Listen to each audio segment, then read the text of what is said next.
So which one's it gonna be? It's gonna be...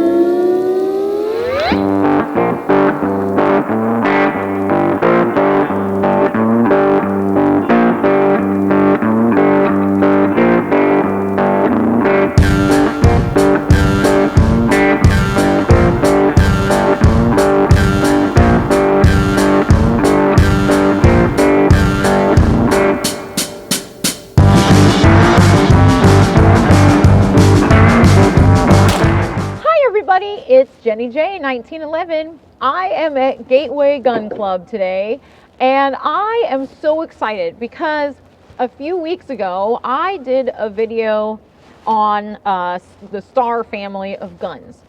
One of those Stars was the Star 380, and I had so much fun shooting that. I had never shot a 380 before, and I just decided, you know what? I loved that Star 380 so much, I need to see if other 380s are as much fun as the Star 380. So, my friend Les said, I can set you up with some 380s. So, I have a collection of 5 380s here that I'm going to be shooting today. So, the first 380 on the table I've got here is the Rock Island Baby Rock. And it is so cute. I'm so excited. It's really heavy. So excited to shoot that one. Okay, the second one that I have is the Sig Sauer P230.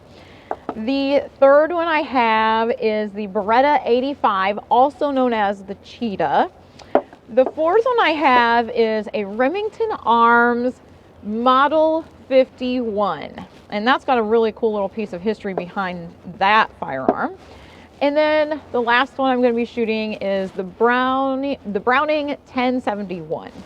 So what I'm going to do is I'm going to shoot 5 rounds out of each one of these, and then I'm going to see if you guys can pick which one is my favorite, because I'm going to shoot that one again. And then after that, we'll go back to the bench, and I will give you the history on each of these guns. We'll talk about them. I'll give you my thoughts. Won't do a whole lot on the stats just because, you know, like I said, these are older guns, and this is just purely for enjoyment purposes. So, without further ado, let's get started. I have my target up here. I've got 5 bowling pins on my target, 5 guns, 5 380s, and so I have each one of my pins labeled. My first pin is labeled with the Rock Island Baby Rock. So we are going to shoot the Baby Rock first. All right, here we go.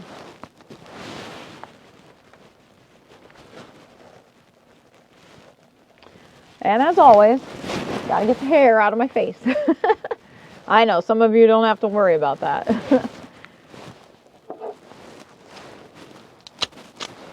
Okay.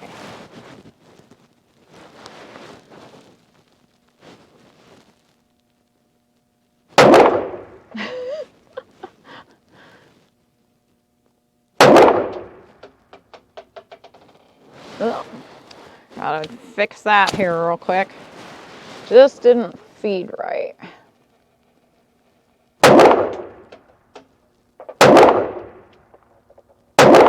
All right, there we go. Took me a few rounds to get that one sighted in, so I was shooting really low with that one at first.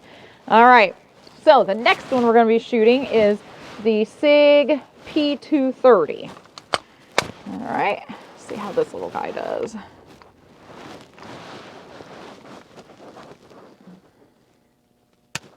Oop, maybe not. Looks like might have a little bit of a magazine issue here.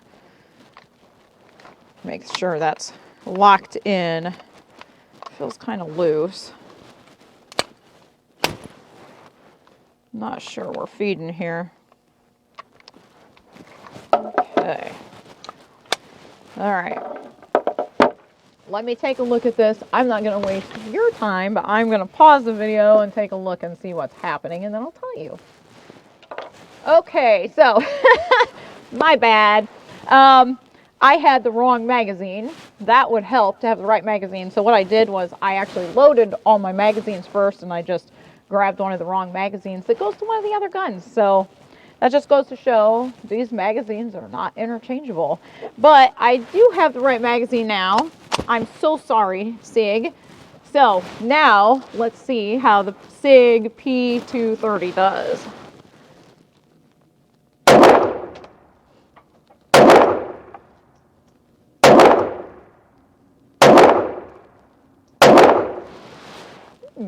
Okay.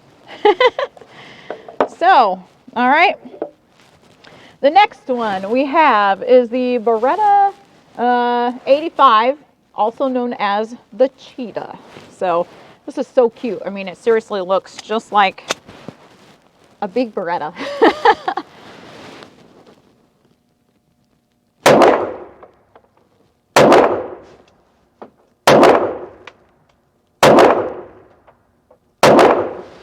Okay, there we go. All right. All right, the next one is the Remington Model 51. This one's kind of cool because it's got a backstrap safety on it.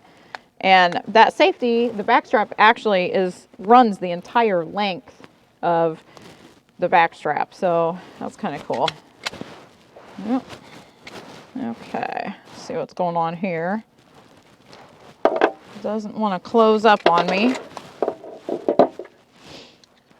And of course, you know, like I said, these are older guns, and sometimes you have to be gentle and patient with them. Well, not sure why that is not feeding through there. Okay, we'll just drop that one. Try one more time. Nope. All right, I am going to change out. I am using flat nose on this, so what I'm going to do is I'm going to reload some round noses in this and see if that makes a difference for my feed problems. So again, I'm going to pause the video and we'll be right back. And we're back. Okay, so like I said, these are all a little bit older guns, and so I just tried a different magazine, and this one seems to be chambering just fine. So now we are going to, for real, shoot the Remington Model 51. All right. This is so tiny in my hands. And these front sights, these sights are just non-existent on this thing. Nope. Forgot I've got safety on. There we go. This just goes to show how important it is to have safety on.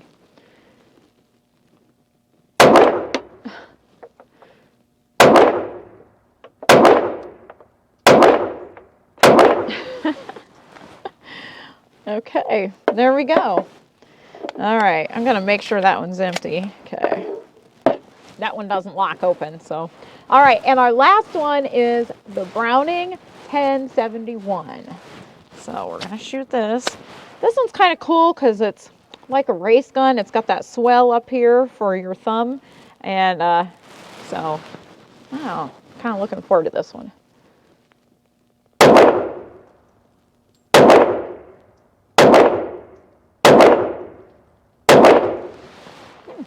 Okay.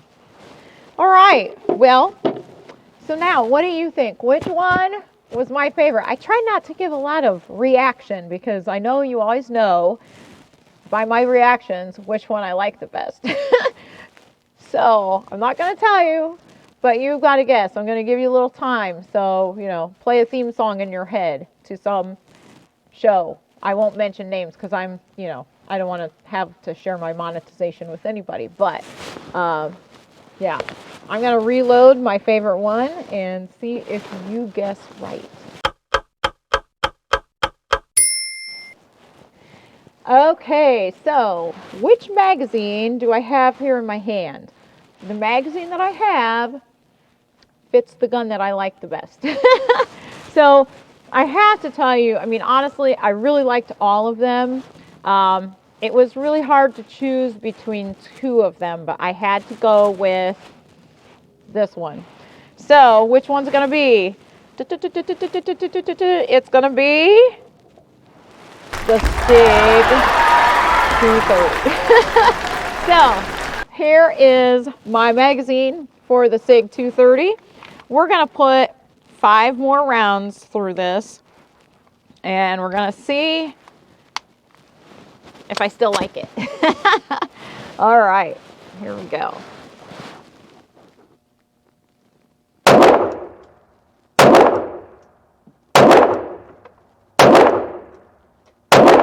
Yep, there we go.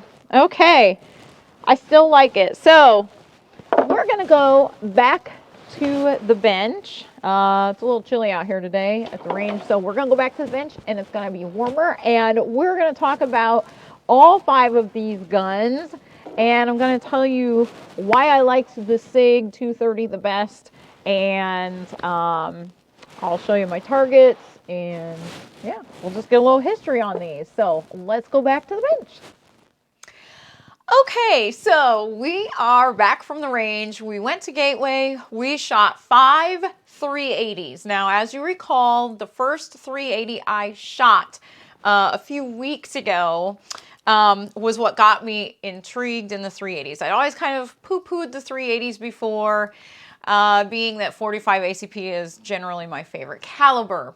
But after shooting that first 380, which was the Star 380, I decided to do a little series about 380s. So before we get into the individual guns, I want to give you a little bit of history. So you all know that guy, John Moses Browning, okay? He was the one that actually came up with the 380 ACP. He gave Colt the 380 ACP in 1908. And it's also called the 9x17 millimeter, or you can call it the 9 millimeter Kurz. The word Kurz means short in German. So basically it's a short 9 millimeter, okay?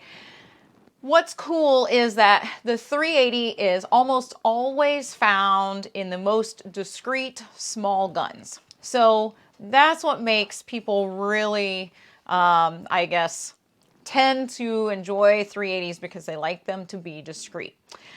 So that being said, ballistics experts recommend that you don't go any lower than a 380 for self-defense. All right, now let's get back to John Browning and Colt.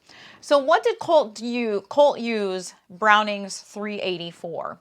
They came up with something called the Pocket Model 1908, okay? In fact, that was the gun that General George S. Patton carried during World War II. How cool is that? So now you all know he carried a Colt Model 1908. The 380, like I said, has grown in popularity in recent years because it's small and it's compact, and I dare say pretty economical, especially as far as your ammunition goes. It is very affordable, and it's the smallest, lightest carry gun that you can get. So let's talk about the very first one that I shot. Now, you all know I love 1911s. That's why I started with this one. So the one I started with was the Rock Island Baby Rock. I was so excited about this gun. I mean, seriously, how cute is this thing? I know you don't shoot a gun because it's cute. Sometimes I do. Anyway, so this gun feels amazing in my hand. It is just absolutely so perfect. It just has that perfect feel in my hand. And it is only 1.1 inches wide, and it's got a 3 3/4 inch barrel. So it makes it very discreet, very compact, and you can still have your 1911 as a carry gun. It weighs 1.62 pounds loaded, and the magazine capacity is 7+1. It does have this really cool, it's a little bit different, a dovetail windage adjustable rear sight, and is snag free. It's rounded on the corners, and it's snag free. So it's great for like carrying inner waistband. It's not going to get caught on your shirt. It is, like I said, a very viable, very great 1911 carry option. Now, when I shot this, I really enjoyed it. It was snappier than I expected it to be. Had I been shooting only the Baby Rock that day, I probably would have been completely in love with it. But as you know, it was not my pick for my final top gun of the 5. So the second one, which was my pick, but it was, it narrowly beat out one other gun, and I'm going to tell you about that one in a minute. So this was the Sig Sauer P230, and it's got this release, the mag release on the bottom of the grip. Okay, this is 1.2 inches wide, and it has a 3.6 inch barrel. It is 18 and a half ounces, and it's got a mag capacity of 7+1. So this one does have the fixed front and rear sights, and it does have the striations on the top of the slide, so you know it cuts down on glare, so that's nice too. It does also act as a double action, single action pistol, which I didn't shoot it double action. I only shot single action because I don't know, I just like shooting single action for like best. It doesn't have any external safeties, but it does have a decocker. So the reason I picked this as my favorite was just because I felt like I was most accurate most easily with this. But like I said, it narrowly beat out one other gun. And I didn't tell you in the initial video what that was, but I will tell you during this video. So the third gun that I shot was the Beretta 85, also known as the Cheetah. Okay, this has a 3.81 inch barrel, and it weighs 1.4 pounds, and it has a mag capacity of 8 rounds. Now, the sights are fixed on this. It does have an alloy frame and a steel slide, plus it's got this awesome ambi safety. The thing I liked most about this Beretta was the fact that it's just like a big Beretta, but it's just small, kind of like the 1911. It's just like a big 1911. This is just like any other of the Berettas that I've gotten to shoot, and it's just a smaller version of it. And I really enjoyed shooting this one too. And I felt like, you know, my accuracy was decent with that one. Now, the fourth gun, this one to me is the most interesting gun. So this is the Remington Model 51. Now, before I get too much into it, I'm going to give you a few specs on it. So it's got a 0.9 inch wide frame to it. So it's the narrowest of the 5 options that I have up here.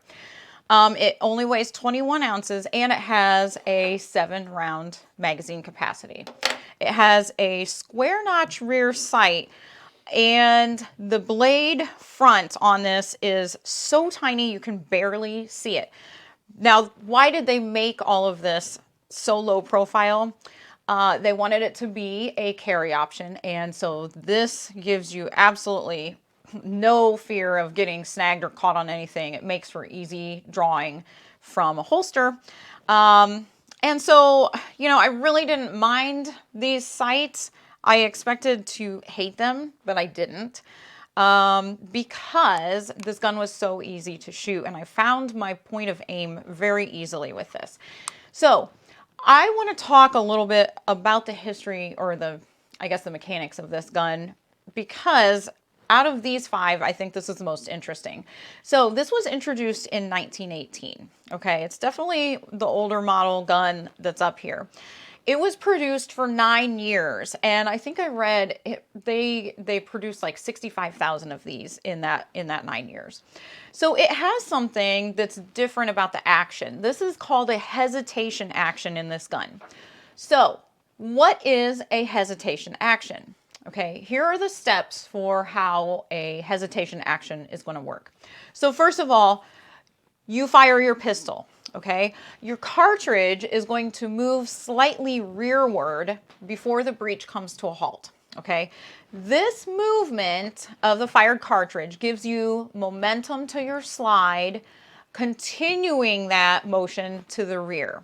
Okay, This system is a non-tilting barrel, and since it doesn't tilt to unlock, the recoil spring is around the barrel itself, and the barrel is very low. It sits very low. So what does all that mean? That equates to your axis of recoil being low in your fist, okay? It's way down into your grip, and that minimizes your muzzle flip.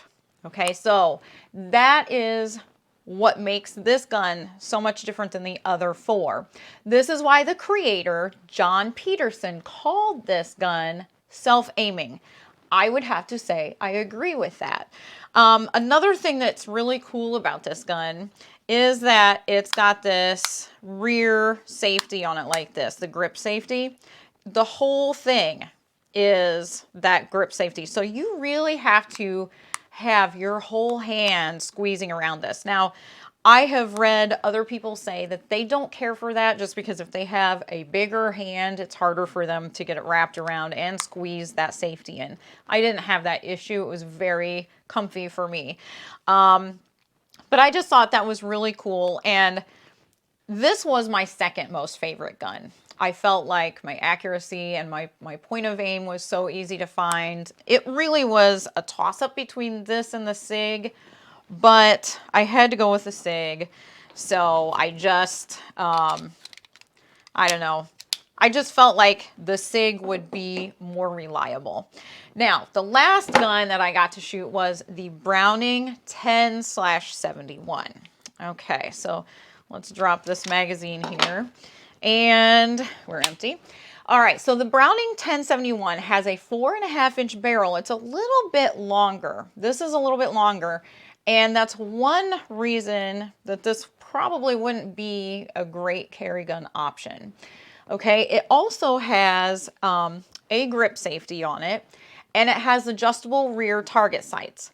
Now, the other thing about this gun is that it has these target grips with a thumb rest, okay?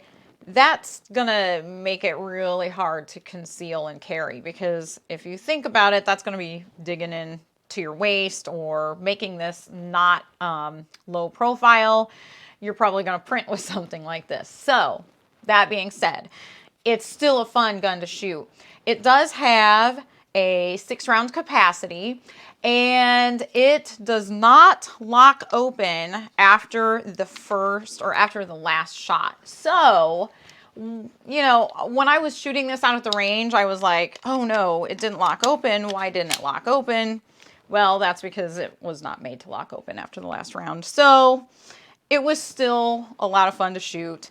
And, you know, of all of these, like I said, I really loved the Sig. I really loved the Remington. I wanted to love the Baby Rock more, but I just felt like as far as fun to shoot, it wasn't as fun to shoot as the other ones. The Beretta is, I think the Beretta is very aesthetically appealing. It just looks like, you know, one of those baby Berettas. So I would love to hear from you guys though. Have you gotten to shoot any of these, or are there other 380s that you've gotten to shoot? Maybe you got to shoot that Colt Model 1908. I don't know. But let me know. Drop a comment below. Tell me what you think of these guns or what else you would like to see me shoot. Tell me if you've gotten to shoot any of these. Maybe you have one in your possession or more. So I want to give a big shout out to Gateway for always accommodating us and letting us come out there and shoot, and for my friend Les loaning these guns to me. So make sure that you are passing these videos along to your friends and family. We're so close to hitting our 5,000 subscribers, which means we're going to be having our 5,000 subscriber drawing or giveaway for the Dillon RL 550C reloading press. Cannot wait to get there. We're so close now. So make sure you hit like on this video. Make sure you're subscribed to the channel. Make sure you are passing it along. Even if just half of my subscribers put on their Facebook, hey, you should go check out this channel, we'd probably get to 5,000 in no time. So please pass the word, and I look forward to talking to you all again soon.